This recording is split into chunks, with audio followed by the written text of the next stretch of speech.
Welcome back to the Six Figure Mastermind, and we are talking about today the number one question that every entrepreneur who also happens to be a parent has on their mind. How do we balance both work and our family life? Well, I'm going to walk you through my top tips. Stay tuned.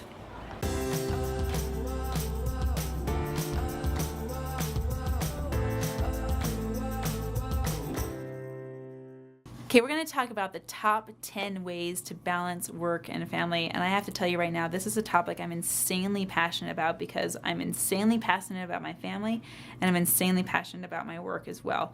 And first things first, number one, you've got to get rid of this idea of balance. Now, I know that sounds counterintuitive, right? Like balance, I got to keep everything, up in the air. The word balance lends itself to weighing one against the other as if one becomes more important and then the other becomes more important and they're all equal. They're not. Work and family, they're not equal, and the elements of work and family are not equal. What you're looking for is not balance. What you're looking for is harmony. So this number one thing is getting the harmony mindset. That mindset's going to fuel good decisions throughout the rest of these 10 tips.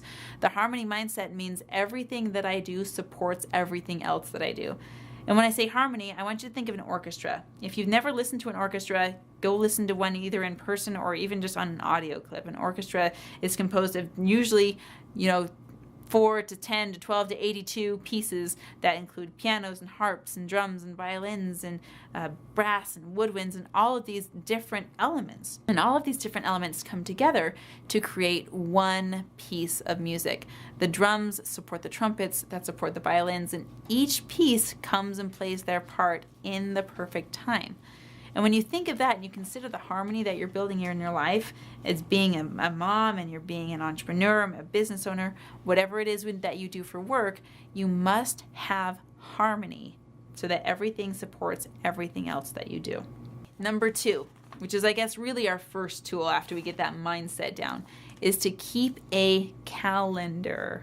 Okay? I can't over exaggerate how important it is to have a calendar that you can check anytime, anywhere. I love my Google Calendar. I use it multiple times every day. And if it works for you, you can even color code things, make it all pretty for different school events versus one kid's calendar versus your work calendar versus everything else.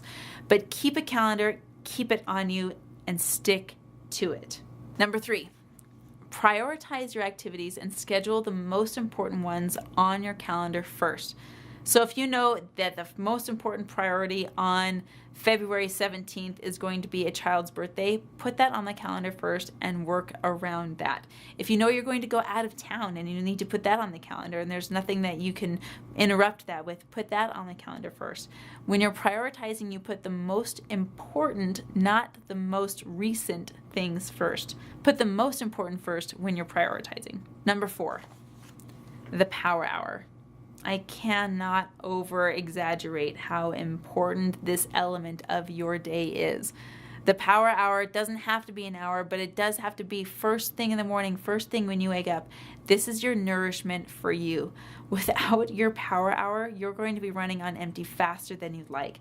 And the power hour basically consists of waking up a little bit earlier than everybody else and taking care of you first thing in the morning. It's either reading, or maybe it's writing, or maybe it's meditation, or maybe it's yoga. It's that moment that you have, whether it's 5, 15 minutes, or 60 minutes, first thing in the morning to recharge you. You can organize your day, you can organize your schedule. It's your quiet time at the beginning of the day to make sure that your harmony in your orchestra has all of the right music. Number 5, date nights.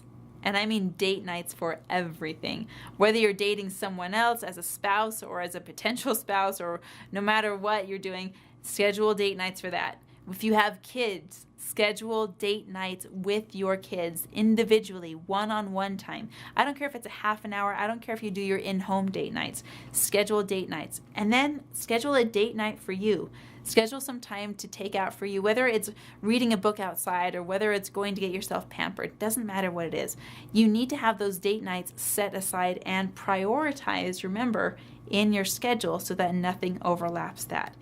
What's most important comes first. Number 6, use your work time effectively doing money-making activities.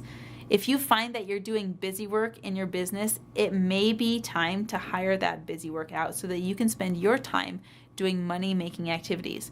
And maybe that busy work isn't making you money on the front end or the back end, and it's time to reevaluate whether that work even needs to be a part of what you're doing. Spend your time doing money-making activities and track how that time is actually making you money, because what you track will grow. Number 7. When it does come time to hire out those tasks and those things, whether it be in your work or in your home, whether or not you're hiring someone to do your laundry or whether or not you're hiring someone to do your bookkeeping, hire with this ratio. You should be getting 4 times the value back for every dollar you spend on an employee. So if you're hiring someone to be a housekeeper for you, you need to get 4 times the value back from that time you would have spent in housekeeping. Okay? If you're hiring someone to do your bookkeeping for you, you need to be making 4 times as much money back from that money that you're spending on that bookkeeper. So hire out, definitely hire out, but hire out at 4 times the value. Number 8. This can be really hard for entrepreneurs and really hard for small business owners, is to set up business hours. Especially if you're working from home, this can be so difficult because it's so easy to just get another call in, just get another piece of paperwork done, just get one more thing checked off that to-do list, and it can steal time from your family and eat into that calendar that you've already set aside. So schedule business hours, especially if you're one that has your phone on you all the time and you have clients calling you and it's the same one that you use for your personal life. If you're taking business calls and it's eating into your personal life, it's because you don't have business hours. Now, the people pleaser in all of us would say, oh, I can help anyone all the time because I technically can. I'm telling you to let that go. Schedule business hours because it's more respectful to you and it's also more respectful to your clients. Number 9. Set up a separate workspace in your home if that's where you work. If you need to set up a separate workspace outside your home, great, more power to you. A couple things about this workspace. It needs to be comfortable. You need to want to go there. It needs to be decorated in a way that appeals to you so you don't feel like you're going to the grindstone every time you go into that space, okay? But set up that separate workspace according to your workflow. When you're in your workspace, everything that's on the desk, everything that's in the drawers, that's valuable real estate, okay? If you're putting things in your workspace that you're not going to use, see, or touch in a short amount of time, they don't belong in your workspace. Another reason you need a workspace is if you are working from home, your family needs to know that that space is a workspace. And when you are in that workspace needs to have certain parameters and boundaries put in place of it. If you have sensitive equipment in there, the kids need to know about that and need to know what their boundaries are there. If you need to have quiet time in there, again, your family needs to know that and needs to know what those boundaries and standards are for that workspace. But you deserve it if you're running your own business to have that space set aside for you. Number 10. Take care of you. This is huge. Again, I keep saying that everything here is like the most important. You should underline it all. But really, taking care of you, if you don't have you, you don't have your business. If you're not healthy and if you're not taking care of your body, if you're not taking care of your emotional needs, if you're not seeing to it that all of that gets taken care of, then why are we working in the first place? Why do we go to a job? Why do we provide for our families if we are not taken care of? Please take the time, take the energy, take whatever investment is necessary, whether it's $0 or $100 or whatever it happens to be for you. Whatever the appropriate and perfect amount is for you in time, energy, and resources, take time for you. Take time that nourishes you. If success nourishes you, great. Create a lot of that. If relaxation nourishes you, great.